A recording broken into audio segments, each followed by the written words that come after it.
Gasoline Alley. Gasoline Alley is a name of a tattoo parlor,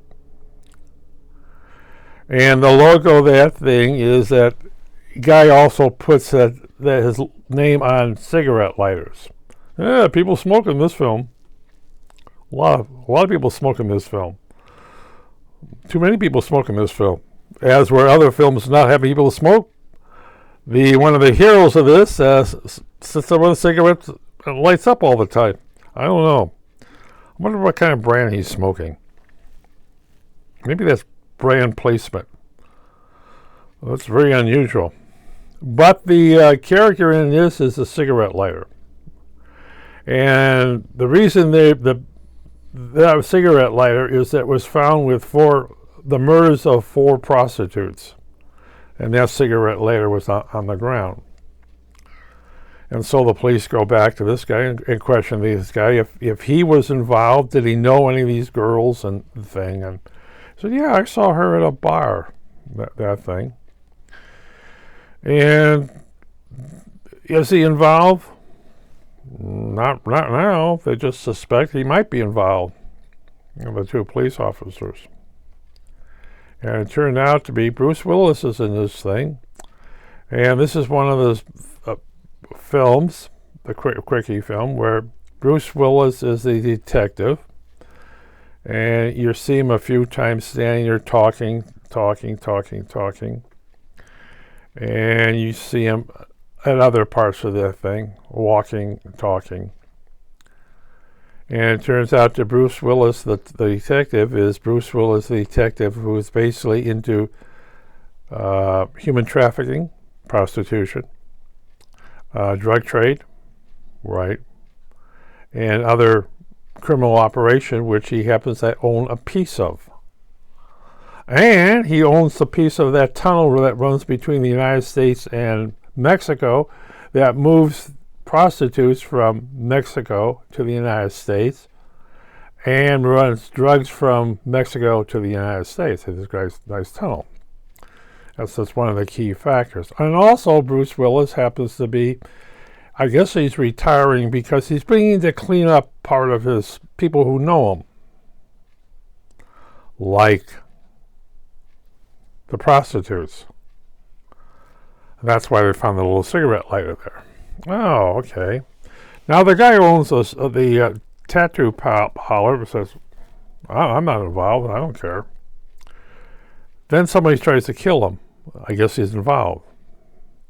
And then he finds a dead body in his car trunk.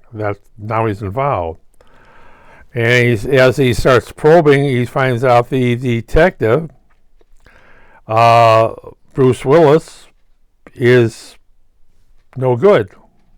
Oh,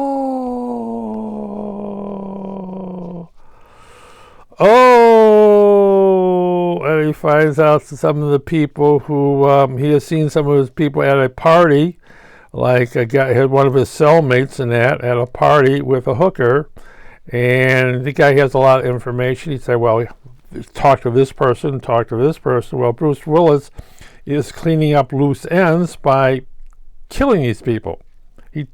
He's getting out of the business. He wants to make sure that people who know him are dead.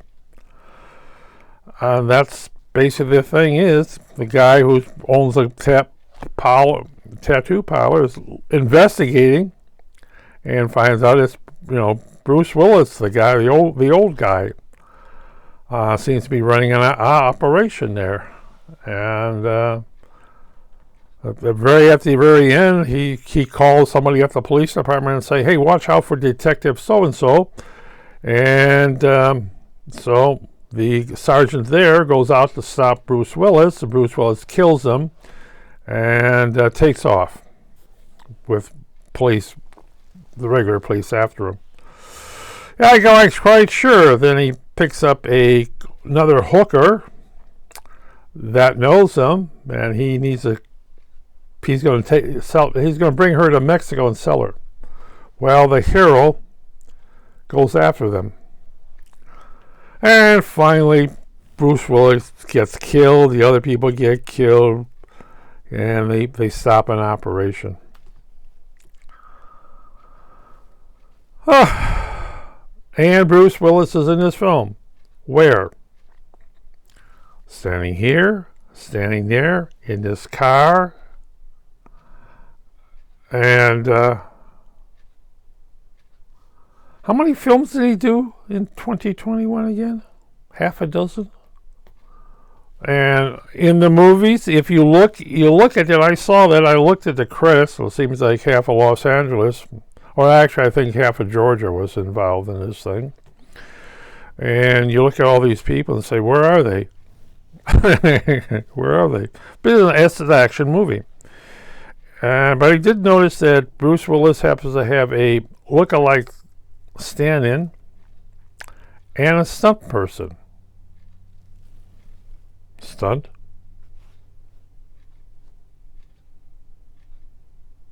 Stunt? What stunt? He gets into a car? Okay.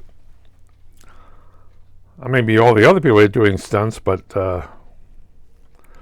so is this film any good? It's one of those quickies.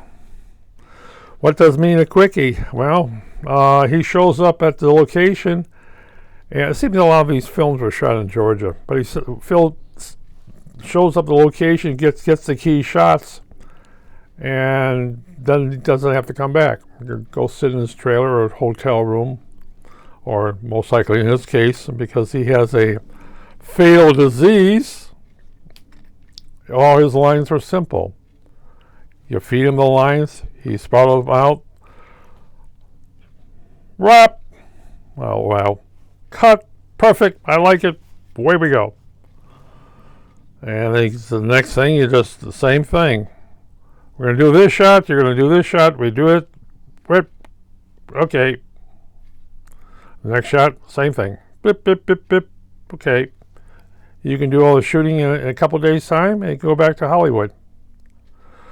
It's done before. And the technology we have now is facial replacement. If you get a stand-in that looks like Bruce Willis, do you really need him there?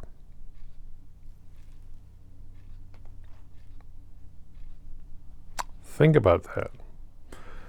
You can put if you can put his face on a stand-in that looks like him, close up. Oh, the guy doesn't even have to speak. All just happens to sit there. Why spend $2 million to bring Bruce on set? Ouch. Maybe in the very beginning and the very end, but everything in between, you really don't need Bruce there. But that's awful. Well, you're paying him for his image. And you got to remember this. How many people knew that Bruce is basically not being able to remember his lines? So you make sure his lines are very simple. If I was in movies and I was beginning to have some of the problems like Bruce, facial replacement, of course. Big nose, floppy ears, big hat. I'm perfect. Boss of the cloud. You got it, George. But, yeah, that's the problem with Hollywood. Let me see. Will Smith did a movie like that, where Will Smith played himself, and I believe he played his son. Maybe I'm not, but I thought he did thing, and they did facial replacement and age reduction, which is you could be everything. Eddie Murphy playing multi parts in his movies. You know, well, as long as they don't have to stand next to each other, yeah. Facial recognition, they all look alike, and it's all in movies. This is movies. Okay, sometimes a big long shot But most of this stuff is here. You could be wearing shorts in your tuxedo and nobody's going to know the difference because everything is shot here. And then, of course, it's all close up. Talking is about this thing on up. That's movies. That's even TV. And facial replacement. Your star has died, but you need a stand-in. You find somebody that looks like a stand-in and facial replacement. Maybe they should have done it to the videotape of that reporter that was killed in Saudi Arabia. You know. Yeah. But poor Bruce, he's out of the movie business. And so the last year he did a half a dozen movies. His name is on the billing. If he gets his title page, his name is on the poster. His name is on the DVD with his face. And that's immortality for you.